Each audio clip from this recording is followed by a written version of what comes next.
Introduction. Yakama Chief Qualchan, a notable figure in the mid-19th century American Northwest, symbolizes the resilience and struggles of Native American tribes during a period of intense conflict and upheaval. His life and eventual hanging in 1858 reflect the broader narrative of Native American resistance to American expansion, highlighting themes of cultural clash, leadership, and the tragic consequences of colonial policies. This essay delves into the life of Qualchan, his role in the Yakama War, and the circumstances surrounding his execution, offering insight into a tumultuous era in American history. Early life and background. Chief Qualchan was a member of the Yakama Nation, a confederation of tribes living in what is now Washington state. Born around the 1830s, Qualchan grew up during a time of increasing tension between Native American tribes and European American settlers. The Yakama people, like many other tribes in the region, faced mounting pressure as settlers encroached on their lands, disrupting traditional ways of life and leading to conflict over resources. The Yakama were known for their rich culture and strong warrior traditions. Qualchan, as a young man, would have been deeply influenced by these traditions, learning the skills necessary for leadership and warfare. The Yakama valued qualities such as bravery, wisdom, and the ability to negotiate and lead, all of which Qualchan would later exhibit. The Yakama War. The roots of the Yakama War, 1855 to 1858, lay in the influx of settlers following the discovery of gold in the region, as well as the U.S. government's attempts to enforce treaties that were unfavorable to the native tribes. The Treaty of Walla Walla in 1855 was particularly contentious as it attempted to confine the Yakama and other tribes to reservations, stripping them of large portions of their ancestral lands. Tensions erupted into violence when Yakama warriors killed several settlers and a U.S. Army officer, sparking military retaliation. Qualchan emerged as a key leader among the Yakama warriors, advocating for resistance against the encroaching forces. He played a prominent role in several skirmishes and battles, utilizing his knowledge of the terrain and guerrilla tactics to challenge the U.S. Army. Leadership and resistance. As a chief, Qualchan was instrumental in uniting various factions of the Yakama and other allied tribes, including the Palouse and the Spokane. He was known for his charismatic leadership and unwavering commitment to defending his people's land and way of life. Despite being outnumbered and outgunned, Qualchan and his followers managed to inflict significant losses on U.S. forces, demonstrating their resolve and tactical acumen. Qualchan's leadership was not just limited to the battlefield. He was also a skilled diplomat, attempting to negotiate peace while maintaining the dignity and rights of his people. However, the U.S. government's insistence on subjugation and control made peaceful resolutions difficult, if not impossible. The relentless pursuit of land and resources by settlers and the military left little room for compromise. Capture and execution. In 1858, the tide of the war turned decisively against the Yakama and their allies. General George Wright, tasked with quelling the Native American resistance, embarked on a brutal campaign aimed at subduing the tribes once and for all. Wright's tactics included scorched earth policies, the destruction of food supplies, and the use of overwhelming military force. It was during this campaign that Qualchan met his tragic end. In September 1858, Qualchan was lured into the U.S. Army camp under the pretense of negotiating peace. He was accompanied by his father, Ohi, and a small group of followers. Despite the promise of safe conduct, Qualchan was seized by Wright's forces. After a brief and perfunctory trial, he was sentenced to death. On September 24, 1858, Chief Qualchan was hanged alongside several other native leaders. The impact of Qualchan's execution. The execution of Qualchan marked a significant turning point in the Yakama War. General Wright's campaign of intimidation and violence effectively broke the resistance of the Yakama and other tribes. Qualchan's death was not just a personal tragedy.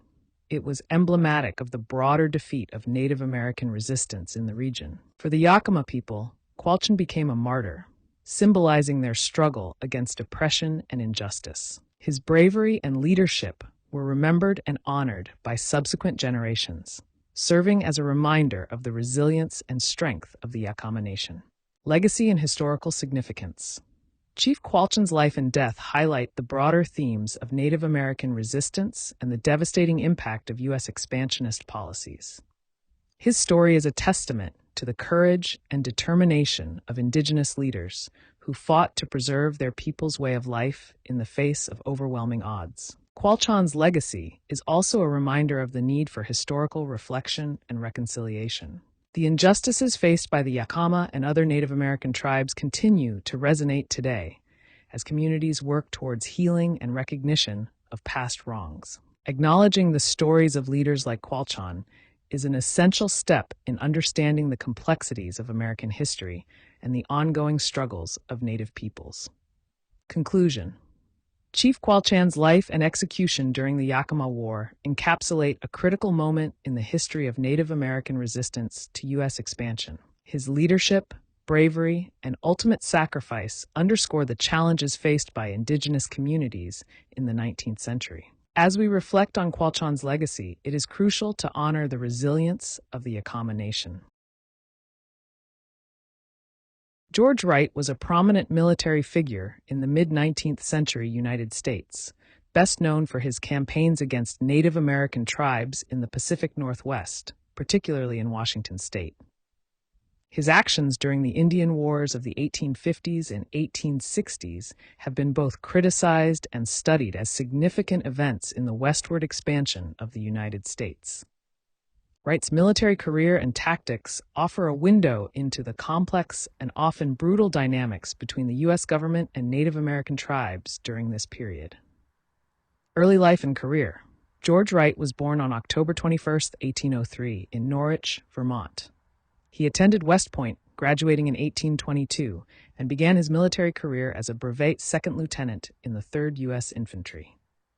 Wright's early career involved various assignments, including service in the Seminole Wars and the Mexican-American War, where he gained experience in combat and leadership.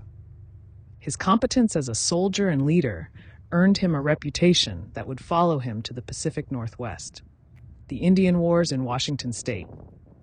In the mid-19th century, the United States was rapidly expanding westward, leading to increased tensions between settlers and Native American tribes. In Washington Territory, these tensions boiled over into a series of conflicts known as the Indian Wars. The discovery of gold in the region and the influx of settlers seeking land exacerbated the situation, leading to numerous skirmishes and violent encounters. In 1855, tensions escalated into open conflict with the Yakama War, as the Yakama, along with other tribes, resisted the encroachment of settlers on their lands. The U.S. government responded by sending military forces to quell the resistance, and George Wright was a key figure in these efforts. Wright's campaigns. Wright's most notable military campaign occurred in 1858 during the Spokane-Coeur d'Alene-Palouse War. After the defeat of Colonel Edward Steptoe at the Battle of Pine Creek, the U.S. Army was determined to retaliate against the tribes involved. Wright was given command of a force tasked with restoring order and asserting U.S. dominance in the region. Wright led a punitive expedition against the Spokane, Palouse, and Coeur d'Alene tribes, employing tactics that were both ruthless and effective.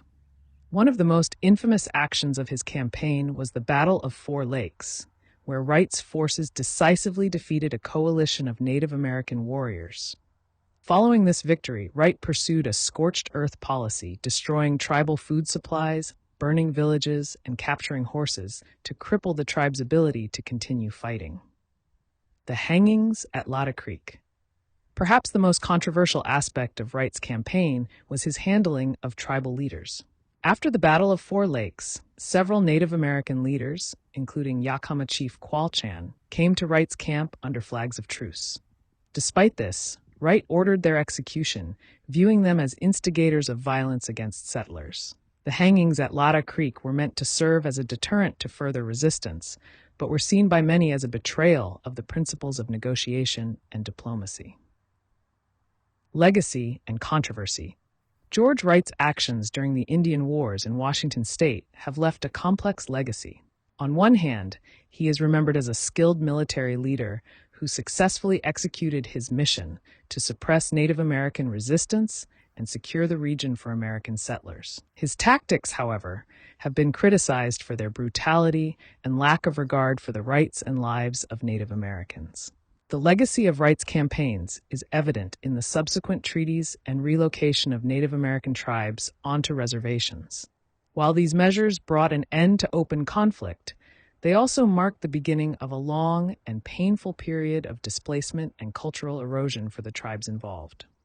In recent years, there has been a reevaluation of Wright's legacy, with some calling for a more nuanced understanding of his actions and their impact on Native American communities. The changing perspectives on historical figures like George Wright reflect a broader shift in how the United States grapples with its history of westward expansion and its treatment of indigenous peoples. Conclusion. George Wright remains a controversial figure in the history of Washington state and the broader narrative of American westward expansion. His military campaigns against Native American tribes were marked by strategic success, but also by ethical questions regarding the treatment of indigenous peoples. As historians and communities continue to reflect on this period, Wright's story serves as a reminder of the complex and often painful interactions between the U.S. government and Native American tribes during the 19th century. Understanding this history is crucial to recognizing the lasting impacts of these conflicts on the cultural and social landscapes of the United States. If you need more information or specific details on certain aspects of George Wright's life and actions, feel free to ask.